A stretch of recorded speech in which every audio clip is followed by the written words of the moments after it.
παραγγελία μου με την H55 της Corsair και την HG10 Α1. Όπως είπα θα βάλω υδρόψυξη στην Aria 290, η οποία είναι ένα καλοριφέρ για το σπίτι. Άμα κρυώνετε πάρτε μια 290X stock cooler, θα ζεσταθείτε απότομα.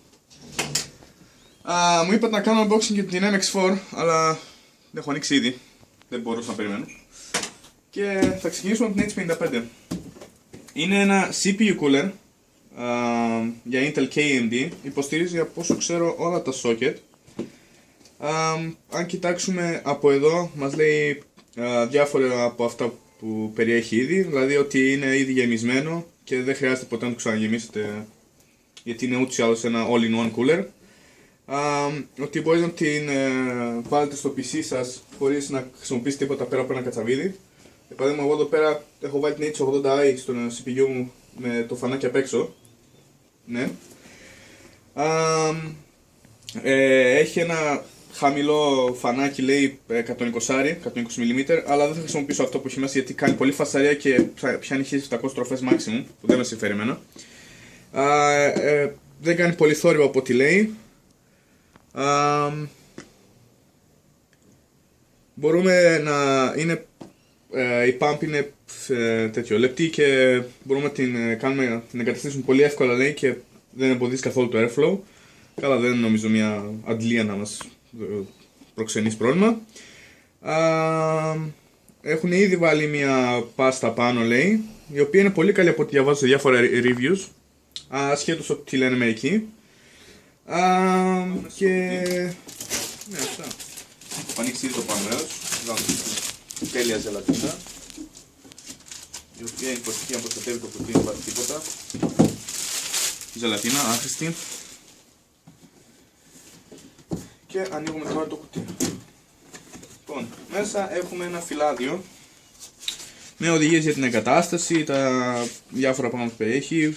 Να, εδώ πέρα το φανάκι που έχει μέσα, και νομίζω έχει δύο φανάκια για το ψυγείο, το radiator, foam.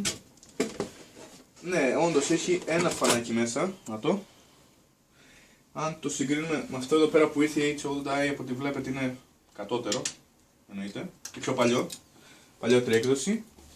Δεν θα μου χρειαστεί εμένα αυτό, ίσως το βάλω για απλό αέρα.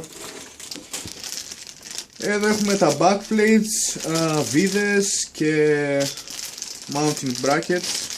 Ορισμένα από αυτά μου χρειαστούν για την 290. Δεν τα ανοίγουμε αυτά ακόμα. Και φτάνουμε στο πιο σημαντικό μέρος που είναι η ίδια η υδρόψυξη. Το ψυγείο μας ή ο radiator, και εδώ πέρα η πάστα που έχει ήδη απάνω.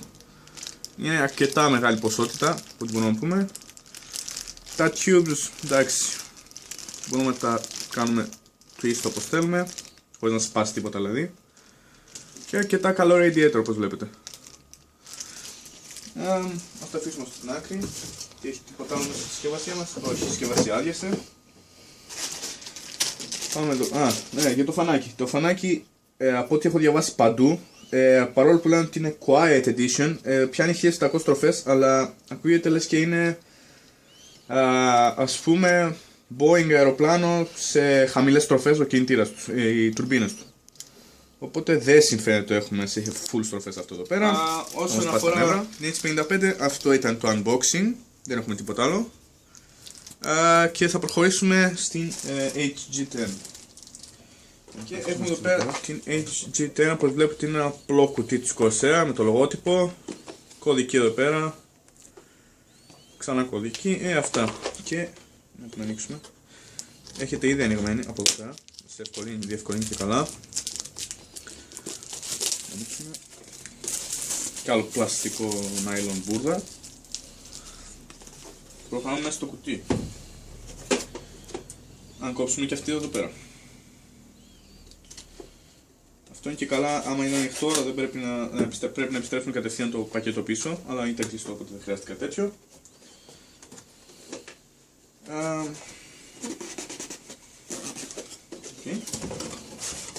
Εδώ είμαστε. Έχουμε ένα φυλάδιο για την εγγύηση.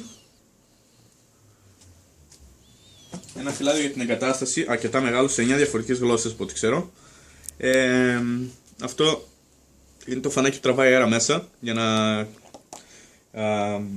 ψυχράνει τα VRM και τη VRAM. Και σε αυτό το τετράγωνο μπαίνει η ψήξη, η υδρόψυξη. Υποστηρίζει όλες τις υδροψύξεις της Corsair μέχρι στιγμής. Όλες μα όλες, από H50 συγγνώμη, μέχρι H110. Τώρα για τις καινούργιες GT και GTX δεν ξέρω. Αυτό είναι κάτι, σε αυτό πάνω, αυτό ασφαλίζει μάλλον το φανάκι της 290. Γι' αυτό χρειαζόμαστε μια reference card, είτε της AFA είτε γενικά οποιαδήποτε, αρκεί να είναι το reference cooler με το blower. Δηλαδή αυτό που κάνει σαν να το έχει σχεδιάσει ένας πιλότος γκαζιάρης, ο οποίος επειδή δεν έχει το αεροπλάνο χειρόφρονο και συμπλέχτη, έπρεπε να βάλει ένα φανάκι σε μια κάρτα γραφικών που άμα το μαξάρεις θα ακούγεται σαν ένα Boeing 747 απλά να γκαζώνει. Βίδες και standoffs για να ασφαλίσουμε την H55. Νομίζω αυτά τα standoffs είναι... όχι.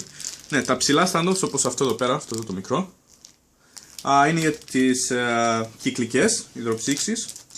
Και τα μικρά standoffs, όπως αυτό εδώ πέρα το μικρό, να εδώ, είναι για τις τετράγωνες, H80i και πάει λέγοντας. Προχωράμε στο κυρίως κομμάτι, που αυτό είναι όλη η H10. Να μας το αφήσει το αγαπητό μας κουτί. Άτι, όπως βλέπετε εδώ πέρα, έχουμε το thermal compound για τη VRAM και τα VRMs, όπως και εδώ. Εδώ πέρα μπαίνει το φανάκι, ασφαλίζει και θα το βγάλω. Και μπορεί και λειτουργεί κανονικά. Το φανάκι θα χρειαστεί να λειτουργεί, πάλι θα έχουμε το θόρυβο, απλά δεν θα χρειάζεται. Μπορούμε να το μειώσουμε στο 20% και απλά να είμαστε ήσυχοι. Γιατί απλά αυτή τη φορά το μόνο που μπορεί να κάνει είναι να κρυώνει λίγο ουσιαστικά τα VRM, αυτό που είπα και πριν. Την όλη δουλειά θα την κάνει η H55 εδώ πέρα, η οποία θα έρθει να μπει εδώ.